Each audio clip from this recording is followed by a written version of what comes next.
মানুষের জীবন একটানা কখনো সুখের মধ্য দিয়ে যেতে পারে না, আবার কখনোই একটানা দুঃখের মধ্য দিয়ে মানুষকে পথ হাঁটতে হয় না।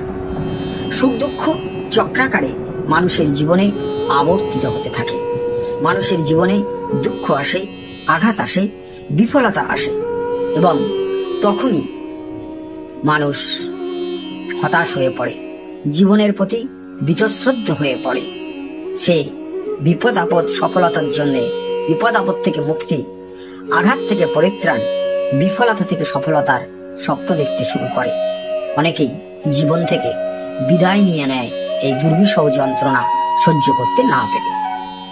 কিন্তু খুব সহজেই দুঃখকে জয় করা, আঘাতকে জয় করা, হতাশাকে জয় করা, বিফলতাকে জয় করা আধ্যাত্মিক পথ দেখিয়েছেন মা শারদা স্বয়ং।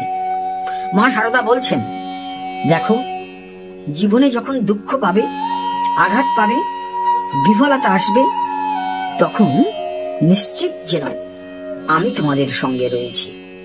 ভয় পেও না, হতাশ হয়েও না। আমি থাকতে তোমাদের ভয় কি? আমি তোমাদের মা। হ্যাঁ গো হ্যাঁ, সত্যিকারের মা।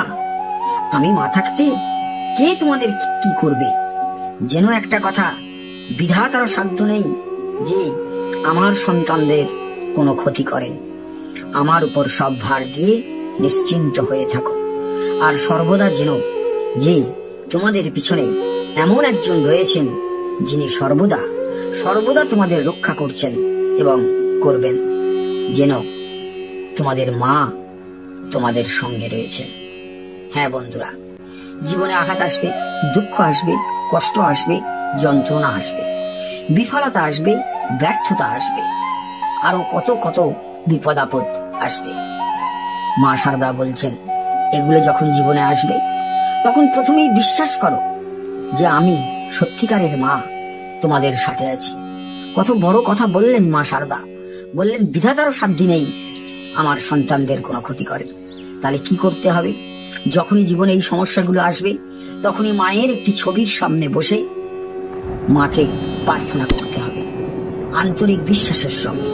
তাহলেই বন্ধুরা দেখতে পাবেন জীবনের যাবতীয় সমস্যা খুব সহজেই সমাধান হয়ে যাচ্ছে।